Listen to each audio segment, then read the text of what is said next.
الحمد للہ وحدہ والصلاة والسلام علی من لا نبی بعدہ اعوذ باللہ من الشیطان الرجیم بسم اللہ الرحمن الرحیم۔ تقدیر کے حوالے سے پچھلی وائس کے اندر کچھ گفتگو ہوئی کہ تقدیر کے اوپر ایمان لانا ضروری ہے اور تقدیر کے مسائل کو سیکھنا سمجھنا ضروری ہے۔ اب ان مسائل کو کیسے سیکھا جائے، کس طرح ایمان لایا جائے، اس کی تفصیل گزر چکی الحمدللہ۔ اس وائس کے اندر اس کے قرآن پاک سے اس کے دلائل انشاءاللہ بیان کیے جائیں گے کہ قرآن پاک میں اللہ سبحانہ و تعالیٰ نے ہمیں یہ مسائل سکھائے ہیں تو وہ کن آیتوں سے یہ مسائل اخذ کیے گئے۔ تو انشاءاللہ قرآن پاک کن آیتوں کو پڑھیں گے تو ہمارے ایمان میں انشاءاللہ اضافہ ہوگا، کیونکہ ایمان کو سیکھنا اور اس کے بعد قرآن پاک کی تلاوت کرنا، اس سے ایمان میں اضافہ ہوتا ہے۔ صحابہ فرمایا کرتے تھے، چند صحابہ تھے، وہ فرماتے تھے کہ ہم نوجوانوں کا ایک گروہ تھا، ہم 20 کے قریب نوجوان تھے، ہم اللہ کے نبی علیہ الصلوۃ والسلام کے پاس آئے، ہم نے سب سے پہلے آپ سے ایمان سیکھا، پھر قرآن سیکھا۔ تو پھر جب ہم نے قرآن پاک کو سیکھا، ایمان سیکھنے کے بعد تو ہمارے ایمان میں اور اضافہ ہو گیا۔ تو جب بھی انسان جو ہے عقیدہ سیکھتا ہے، ایمان کو سیکھتا ہے، پھر قرآن پاک کی تلاوت کرتا ہے تو اس کے ایمان میں اضافہ ہوتا ہے۔ تو الحمدللہ ہم نے پچھلی کلاس کے اندر تقدیر کے حوالے سے مسائل سیکھے، اب ہم انشاءاللہ قرآن پاک کی آیتوں کا مطالعہ کریں گے تو اس سے ہمارے ایمان میں انشاءاللہ اضافہ ہوگا۔ سب سے پہلی آیت نوٹ کر لیں، سورہ طلاق آیت نمبر 3۔ یہ ساری آیتیں میں آپ لوگوں کو انشاءاللہ نوٹ کرواتا جاؤں گا، اس کو اپنے پاس نوٹ کرتے جائیے گا، تو انشاءاللہ پھر جب آپ خود تلاوت کریں گے، ان کو پڑھیں گے کہ قرآن پاک کھول کے، مصحف کھول کے، تو بہت اچھا لگے گا اور ایمان میں آپ کو ایک تر و تازگی محسوس ہوگی انشاءاللہ۔ سورہ طلاق ہے آیت نمبر 3۔ فرمان باری تعالیٰ ہے وَمَن يَتَوَكَّلْ عَلَى اللَّهِ فَهُوَ حَسْبُهُ إِنَّ اللَّهَ بَالِغُ أَمْرِهِ قَدْ جَعَلَ اللَّهُ لِكُلِّ شَيْءٍ قَدْرًا، کہ جو کوئی بھی اللہ تعالیٰ کے اوپر بھروسہ کرتا ہے، توکل کرتا ہے، تو اللہ تعالیٰ اس کے لیے کافی ہو جاتا ہے۔ یقیناً اللہ تعالیٰ اپنے کاموں کو پورا کر کے رہتا ہے، یعنی اللہ تعالیٰ اپنے کاموں کے اندر غالب ہے، اللہ تعالیٰ کے کام پورے ہوتے ہیں، اللہ لاچار یا عاجز نہیں ہے، کمزور نہیں ہے، نعوذ باللہ۔ قد جعل اللہ لکل شیء قدرا، یقیناً اللہ تعالیٰ نے ہر چیز کے لیے اندازے مقرر کیے ہوئے ہیں، یعنی ہر چیز اللہ تعالیٰ نے بنائی ہے، اللہ تعالیٰ کی بنائی ہوئی مخلوق ہے ساری کی ساری، اور ہر چیز کو اللہ تعالیٰ نے ایک مقرر کیے ہوئے اندازے کے تحت پیدا کیا ہے، اور اسی مقرر کیے ہوئے اندازے کے تحت اس پوری کائنات کا نظام چل رہا ہے۔ تو یہ پوری کائنات کا جو نظام چل رہا ہے، یہ اللہ تعالیٰ نے اپنے، اللہ تعالیٰ کی صفت خلق ہے، اس میں اللہ تعالیٰ کی مشیت ہے، اللہ تعالیٰ کا ارادہ ہے، اللہ تعالیٰ کی تدبیر ہے یہ، اور اللہ کے علم کے اندر یہ سب کچھ موجود ہے، اللہ تعالیٰ نے اس علم کو لکھ رکھا ہے۔ بس یہ تقدیر ہے جو اس آیت سے ہمیں یہ بات جو ہے نا وہ ہمیں پتہ چل رہی ہے، علم حاصل ہو رہا ہے، تقدیر کے اوپر ایمان ہمارا الحمدللہ، ہمارے ایمان میں ترقی ہو رہی ہے، اضافہ ہو رہا ہے۔ دوسری آیت نوٹ کریں، سورہ فرقان، سورہ فرقان کی آیت نمبر 2، سورہ فرقان کی آیت نمبر 2، اللہ پاک نے ارشاد فرمایا الذی لہ ملک السماوات والارض ولم یتخذ ولدا ولم یکن لہ شریک فی الملک وخلق کل شیء فقدرہ تقدیرا، کہ اللہ سبحانہ و تعالیٰ کی وہ ذات ہے جس کے پاس آسمانوں اور زمین کی ملکیت ہے، حکومت ہے۔ اللہ تعالیٰ نے آسمان و زمین کو پیدا کیا ہے، زمین و آسمان اللہ کے لیے ہیں، اللہ نے بنائے ہیں، اللہ کے ہیں، تو ان کے اندر حکومت اللہ کی ہے، مالک اللہ ہے، خالق بھی اللہ ہے، مالک بھی اللہ ہے۔ الذی لہ ملک السماوات والارض، کہ آسمانوں اور زمین کی حکومت جو ہے، ملکیت جو ہے، وہ اللہ تعالیٰ کے پاس ہے، اللہ ہی ان کا خالق اور مالک ہے۔ ولم یتخذ ولدا، اور اس اللہ تعالیٰ نے اپنے لیے کوئی اولاد نہیں بنائی ہے، اس کے بیوی بچے نہیں ہیں۔ ولم یکن لہ شریک فی الملک، اور اس کے ملک کے اندر اس کا کوئی شریک بھی نہیں ہے۔ اللہ تعالیٰ ہر قسم کے شرک سے پاک ہے، اللہ تعالیٰ کا کوئی شریک نہیں ہے، اللہ تعالیٰ ہر قسم کے شرک سے پاک ہے۔ وخلق کل شیء، اور اللہ تعالیٰ نے ہر چیز کو پیدا کیا ہے، ہر چیز کو خلق ہے، جو خلق اللہ تعالیٰ کی ہے، خالق اللہ ہے۔ تو خلقت جو ہے وہ کون ہے؟ وہ مخلوق ہے، خالق اللہ ہے۔ وخلق کل شیء، اللہ تعالیٰ نے ہر چیز کو جو ہے پیدا کیا ہے، اللہ تعالیٰ خالق ہے۔ فقدرہ تقدیرا، تو اللہ تعالیٰ نے پس ہر کسی کی تقدیر بنا دی ہے، ہر کسی کا اندازہ تقدیر مقرر کر دی ہے، فکس کر دی ہے، بنا دی ہے۔ تو جو کچھ بھی تقدیر کے اندر موجود ہے وہ سب کا سب اللہ کے علم کے اندر موجود ہے، اور اس علم کو اللہ تعالیٰ نے لکھ رکھا ہے۔ اب یہ ایک انسان کا کام ہے اس کے اوپر ایمان لائے اور نیکیاں کرے، اور اس بات کے اوپر یقین رکھے کہ میں جو کچھ بھی کر رہا ہوں اللہ کی توفیق سے کر رہا ہوں، نیکیاں کر رہا ہوں اللہ کی توفیق سے کر رہا ہوں، ٹھیک ہے۔ اور اگر میں گناہ کے راستے پہ چل رہا ہوں تو یہ ایک وبال ہے گناہ کا، مجھے اس سے فوراً رجوع کرنا چاہیے، پلٹنا چاہیے، اللہ تعالیٰ کی طرف واپس آ جانا چاہیے، اور فوراً توبہ استغفار کرنی چاہیے، ٹھیک ہے۔ اس کے بعد اگلی آیت نوٹ کریں، سورہ غافر آیت نمبر 62، سورہ غافر کی جیسے سورہ مومن بھی کہتے ہیں، آیت نمبر 62 62۔ ذالکم اللہ ربکم خالق کل شیء لا الہ الا ہو فانا تؤفکون، کہ ذالکم اللہ ربکم، تو یہ ہے اللہ تمہارا رب، یہ اللہ تعالیٰ تمہارا رب ہے، خالق کل شیء، جس نے ہر چیز کو پیدا کیا ہے، ہر چیز کا خالق ہے اللہ تعالیٰ، لا الہ الا ہو، اس کے سوا کوئی معبود برحق نہیں ہے، فانا تؤفکون، پھر تم کہاں بھٹکتے جا رہے ہو، تم کہاں بہکتے جا رہے ہو، پھر تو تم پلٹ آؤ اللہ کی طرف، لوٹ آؤ اللہ تعالیٰ کی طرف، رجوع کر لو، ففروا الی اللہ، بھاگو اللہ تعالیٰ کی طرف، سبقت کرو نیکیوں میں، فاستبقوا الخیرات، بھاگو نیکیوں کی طرف، لپکو، اپنے رب کو پہچانو جو اللہ تعالیٰ تمہارا رب ہے، ہر چیز کو پیدا کرنے والا، اس کے سوا کوئی معبود برحق نہیں ہے، وہ اکیلا ہے، اس کا کوئی شریک نہیں، لہٰذا تم اسی کی عبادت کرو، تم کہاں بھٹکتے جا رہے ہو، تم اس کی طرف بھاگو، اس کی رحمتوں کو حاصل کرنے کے لیے خوب نیکیاں کرو۔ اگلی آیت سورہ روم آیت نمبر 40، اللہ الذی خلقکم ثم رزقکم ثم یمیتکم ثم یحییکم هل من شرکائکم من یفعل من ذلکم من شیء سبحانہ وتعالی عما یشرکون۔ سورہ روم کی آیت نمبر 40 ہے کہ اللہ سبحانہ وتعالی کی وہ ذات ہے، اللہ الذی خلقکم، اے لوگوں جس نے تمہیں پیدا کیا، تمہیں کس نے پیدا کیا؟ اللہ تعالیٰ نے، ثم رزقکم، تمہیں روزی کس نے دی؟ اللہ تعالیٰ نے، تمہارے لیے اناج غلہ اور جتنی بھی رزق کی چیزیں ہیں کس نے پیدا کی؟ اللہ تعالیٰ نے، تو تمہاری روزی بھی اللہ نے پیدا کی، تمہیں روزی اللہ تعالیٰ دیتا ہے، ثم یمیتکم، پھر وہ رب تمہیں مارے گا، تمہاری موت کا بھی وہی مالک ہے، وہ رب تمہیں مار دے گا جب تمہارا اجل تمہاری موت کا وقت آئے گا، مہلت پوری ہوگی، وہ رب تمہیں مار دے گا، ثم یحییکم، پھر تمہیں دوبارہ سے زندہ کرے گا، یہ دوبارہ زندہ کرنا حساب کتاب کے لیے، والبعث بعد الموت، کہ موت کے بعد دوبارہ سے زندہ ہونا، پھر حساب کتاب، پھر نتیجہ ملنا، پھر جنت یا جہنم۔ ارشاد فرمایا کہ حل من شرکائکم من یفعل من ذالکم من شیء، اے لوگوں جو تم نے اللہ کے ساتھ شریک مقرر کیے ہوئے ہیں، یہ فلاں فلاں فلاں، کیا ان فلاں فلاں نے بھی کوئی چیز پیدا کی ہے؟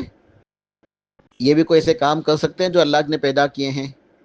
یہ قرآن کا کتنا خوبصورت اور بہترین اسلوب ہے، سمجھانے کا انداز ہے کہ حل من شرکائکم من یفعل من ذالکم من شیء، اے لوگوں کیا تمہارے مقرر کیے ہوئے شریک جو ہیں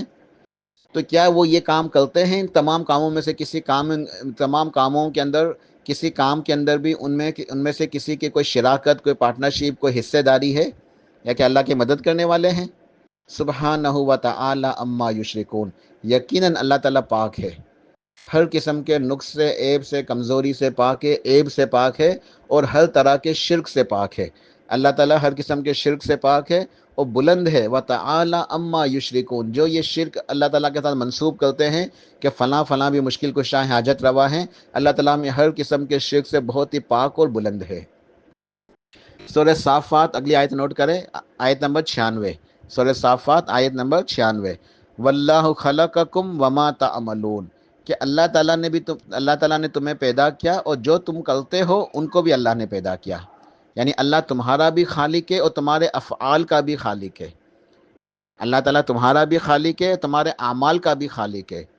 جو تم سے عمل سرزد ہوتے ہیں، چاہے وہ زبان کا قول ہے یا اوضاع جواہرے کا عمل ہے، تمہارے تمام قول و فعل ان سب کا خالق اللہ ہے،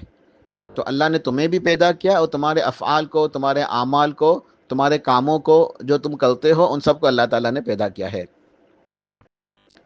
سورہ فاطر آیت نمبر 11، سورہ فاطر آیت نمبر 11،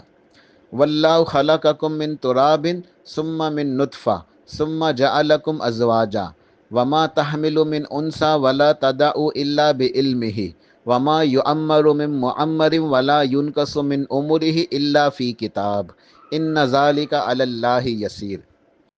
بڑی عظیم آیت ہے۔ اللہ پاک نے ارشاد فرمایا کہ اللہ تعالیٰ نے تمہیں مٹی سے پیدا کیا، پھر نطفے سے پیدا کیا، یعنی انسان کی پیدائش کا جو پہلا مرحلہ ہے، سیدنا آدم علیہ السلام کی پیدائش وہ مٹی سے ہوئی۔ اس کے بعد نطفے سے یعنی ماں باپ کی ملاپ سے جو ہے وہ بچہ پیدا ہوتا ہے۔ ثم جعلکم ازواجا، پھر اللہ تعالیٰ نے تمہیں جو ہے نا زوج زوج کر کے، میل فیمیل کر کے الگ الگ جو ہے نا وہ پیدا کیا ہے، الگ الگ بنا دیا ہے۔ ازواج یعنی زوج کی شکل میں میل فیمیل، اس طریقے سے پورا نظام بنایا ہے اللہ نے تمہیں اس طرح پیدا کیا ہے۔ وما تحمل من انثى ولا تضع الا بعلمه وما يعمر من معمر ولا ينقص من اموره الا فی کتاب، کوئی بھی حاملہ جو مادہ ہے، ٹھیک ہے، کوئی بھی عورت ہے یا کوئی بھی ماں ہے جو اپنے حمل کو اٹھائے ہوئے ہے یا حمل وضع ہوتا ہے، بچہ پیدا ہوتا ہے، وہ سب کا سب اللہ کے علم کے اندر موجود ہے۔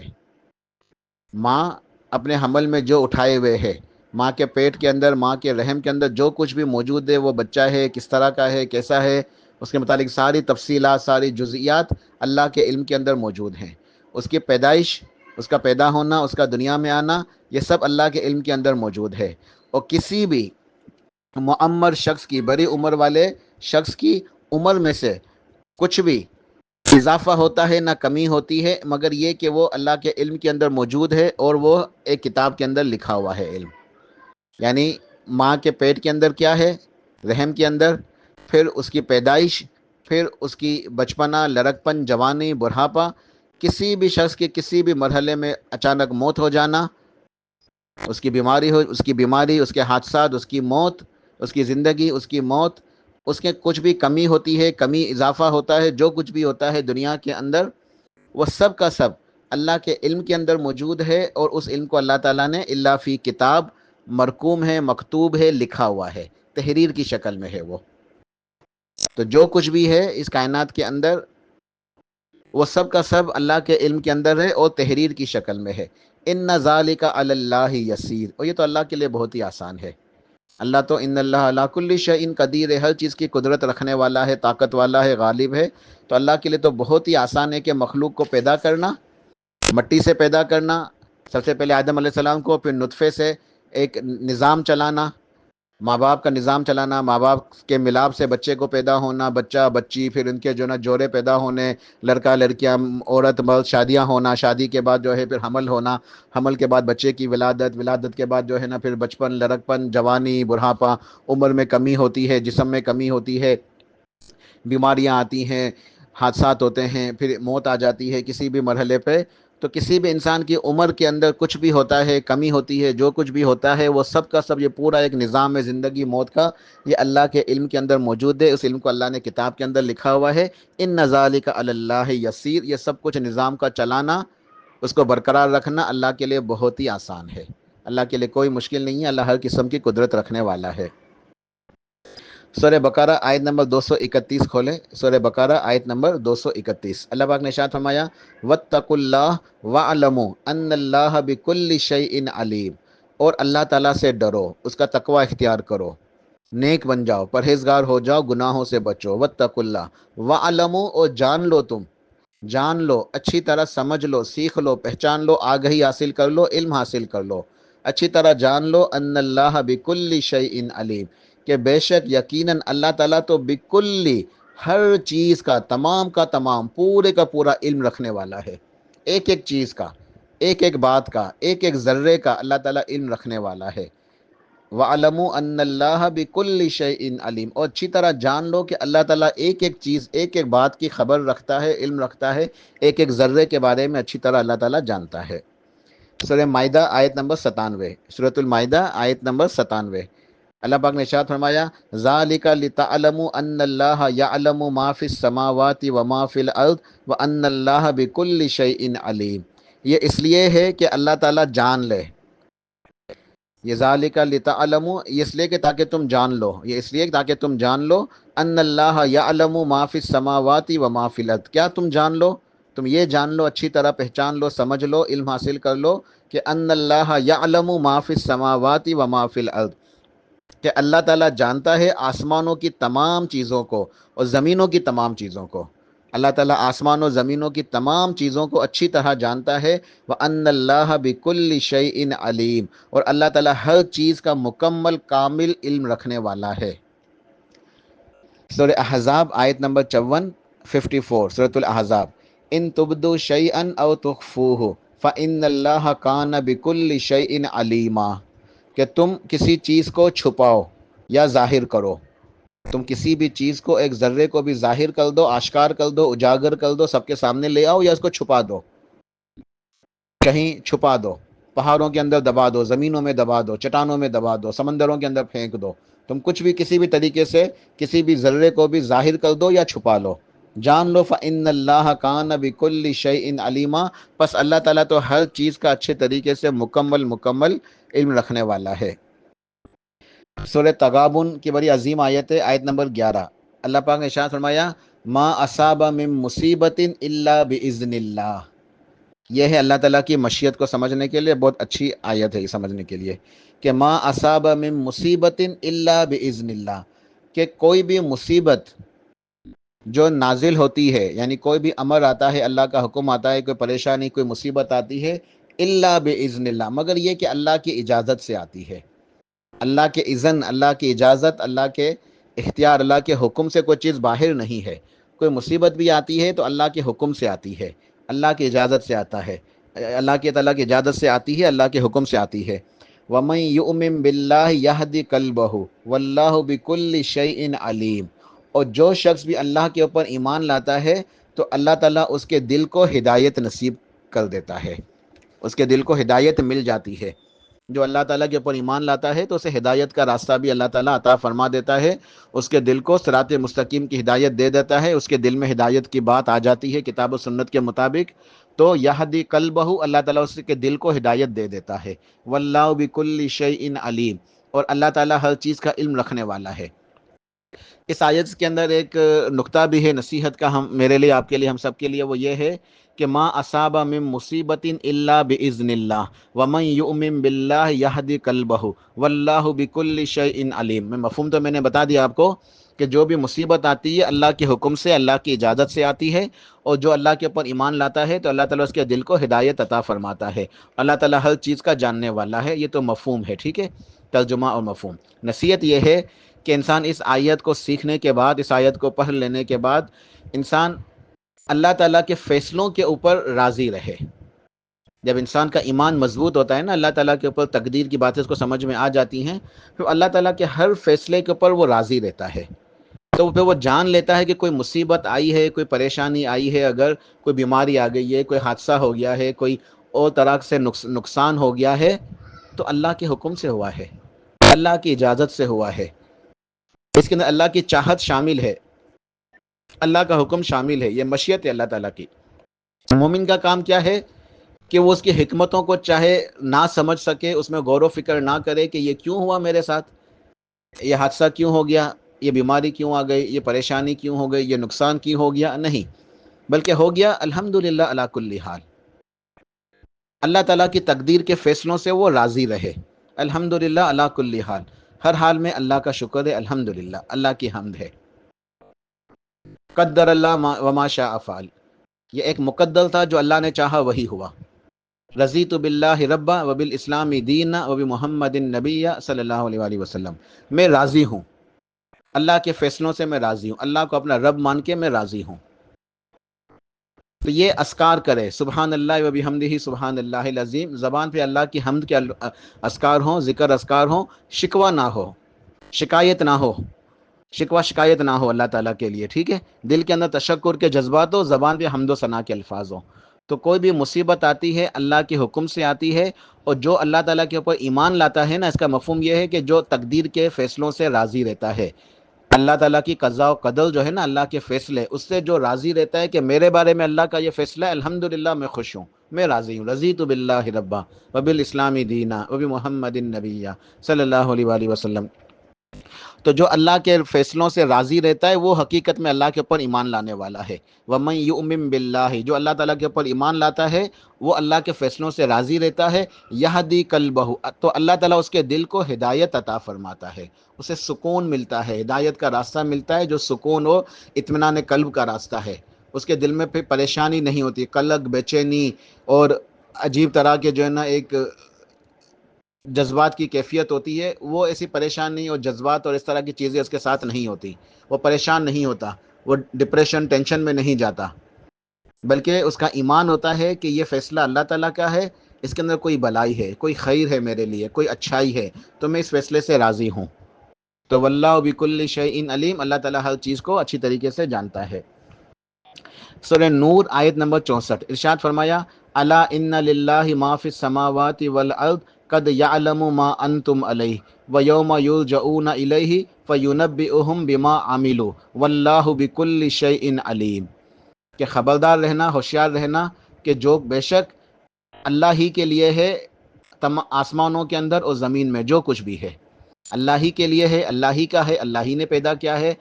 خالق بھی اللہ ہے، مالک بھی اللہ ہے، متصرف بھی اللہ ہے، مدبر بھی اللہ ہے، حکم بھی اللہ کا چلتا ہے۔ تو ہوشیار رہنا، خبردار رہنا، جو کچھ بھی آسمان و زمین میں ہے اللہ نے پیدا کیا ہے، اللہ کا ہے، اللہ ہی کا حکم اس کے اندر نافذ ہے، جاری اور ساری ہے۔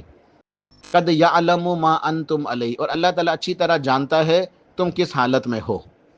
تم کس طرح ہو، کیا ہو، اللہ تعالیٰ اچھی طریقے سے اس بات سے واقف ہے۔ اللہ تعالیٰ تو تمہارے دلوں تک سے واقف ہے، علیم بذات الصدور ہے، وہ تمہارے دلوں کو بھی دیکھتا ہے اور جانتا ہے، اچھے طریقے سے علم رکھتا ہے کہ تمہارے اندر کیا ہے، کیا ایمان ہے، کیا نیکی کا جذبہ ہے، کیا بغاوت اور کیا نافرمانی کے جذبے ہیں، یہ تمام باتوں سے اللہ تعالیٰ واقف ہے۔ تو تم کس حالت میں ہو، کیا ہو، اللہ تعالیٰ جانتا ہے۔ وَيَوْمَ يُرْجَعُونَ إِلَيْهِ، اور تم نے لوٹ کے پلٹ کے اللہ تعالیٰ کے پاس جانا ہے، نکل قیامت والے دن اللہ تعالیٰ تمہیں اپنے سامنے حاضر کرے گا، کھڑا کرے گا حساب کتاب لینے کے لیے، تم لوٹو گے، پلٹو گے اسی رب کی طرف۔ فَيُنَبِّئُهُمْ، تو وہ اللہ تعالیٰ تمہیں خبر دے گا، تمہیں بتائے گا، تمہیں بتائے جگہ، اللہ تعالیٰ تمہیں خبر دے گا، تمہیں بتائے گا۔ فَيُنَبِّئُهُمْ بِمَا عَمِلُوا، جو تم کچھ کر کے آئے ہو، جو تم کر کے آئے ہو نا، اللہ تعالیٰ تمہیں اس کی خبر دے گا، تمہیں بتائے گا اس بارے میں۔ نامہ اعمال کھول دیا جائے گا، جو فرشتے موجود ہیں انسان کے ہر عمل کو لکھتے ہیں نا، کرامن کاتبین، لکھنے والے عظیم فرشتے، عزت والے، تو تمہاری ہر چیز کو وہ نوٹ کرتے ہیں، اور اللہ کے حکم سے کوئی چیز جو ہے چھپ نہیں سکتی، اللہ کے علم سے بچ نہیں سکتی۔ تو اللہ تعالیٰ جو ہے کل قیامت والے دن تمہیں خبر دے گا، تمہیں بتا دے گا، تمہیں علم دے گا، تمہارے کرتوت، تمہارے اعمال، تمہارے افعال تمہارے سامنے پیش کر دیے جائیں گے، جو عمل تم نے کیا ہے، لہٰذا تم اچھے طریقے سے جان لو، واللہ بکل شیء علیم، اللہ ہر چیز کا علم رکھنے والا ہے۔ لہٰذا نصیحت کا پہلو یہ ہے کہ اللہ تعالیٰ کے اوپر ایمان لاؤ، اچھی طرح تقدیر کے اوپر ایمان لاؤ اور نیکیوں میں لگ جاؤ۔ اب جب اس بات کا یقین آ جائے گا نا کہ بس اللہ تعالیٰ نے پیدا کیا ہے، زمین و آسمان کی ہر چیز اللہ تعالیٰ کی ہے، اللہ کا حکم اس کے اندر جاری و ساری ہے، نافذ ہے، میں آج جس حال میں ہوں اللہ تعالیٰ اس سے بھی واقف ہے، میں جو کر رہا ہوں اللہ تعالیٰ جانتا ہے، مجھے اللہ تعالیٰ دیکھ رہا ہے، میرے بارے میں وہ باخبر ہے، پھر اور مجھے اللہ تعالیٰ مارے گا، پھر دوبارہ زندہ کرے گا، پھر اپنے سامنے کھڑا کرے گا حساب لینے کے لیے۔ تو اب میں کیا کروں؟ اب میں نصیحت حاصل کروں، میں اب نیکیوں میں لگ جاؤں، اب میں اللہ کو راضی کرنے میں لگ جاؤں، اللہ کو منانے میں لگ جاؤں، معافیا مانگوں، توبہ استغفار کروں، پلٹ آؤں، رجوع کر لوں اللہ تعالیٰ کی طرف کہ یا اللہ اب تک جو کچھ ہو گیا معاف فرما دے، اپنی رحمت سے آئندہ کے لیے گناہوں سے بچا لے اور نیکیوں کی توفیق عطا فرما دے۔ اللہ تعالیٰ سے دعائیں مانگوں، گر گراؤں کہ اللہ نیکیوں کی توفیق عطا فرما دے، یا اللہ گناہوں سے بچا لے۔ تقدیر کے اوپر ایمان لانے کا جب مسائل کو سیکھتے ہیں نا تو یہ بات سمجھ میں آتی ہے ہمیں کہ گناہ کرنے سے جو بچنا ہے نا وہ توفیق اللہ تعالیٰ کے پاس ہے، گناہوں سے بچانے والی ذات اللہ کی ہے اور نیکی کرانے والی ذات اللہ کی ہے۔ اللہ کی رحمت کے بغیر، اللہ کے اذن اجازت کے بغیر، اللہ کی توفیق کے بغیر ہم نیکی نہیں کر سکتے، گناہوں سے نہیں بچ سکتے۔ لہٰذا ہمیں کیا چاہیے کہ ایمان لائیں اچھی طرح، پھر اللہ تعالیٰ کے آگے گر جائیں، یا اللہ اب تک جو ہوا اس کو تو معاف فرما دے، تو ہمارے گناہوں کو بخش دے، اور آئندہ کے لیے ہمیں گناہوں سے بچا لے، اور باقی کی جو زندگی رہ گئی ہے تو اس کو نیکیوں میں تو گزار دے، تو توفیق دے دے، تو مدد فرما، تو ہم سے نیکیاں کروا، تو ہمیں نیکی کے راستے پہ چلا، تو ہماری حفاظت فرما، تو ہمیں گناہوں سے بچا، تو ہمیں گمراہیوں سے بچا، تو ہمیں شیطان سے بچا، یہ شیطان تو بہت خطرناک دشمن ہے، تو شیطان سے ہمیں محفوظ رکھ، ہمیں نیکیوں کی توفیق دے، یہ ہمیں نصیحت ملتی ہے۔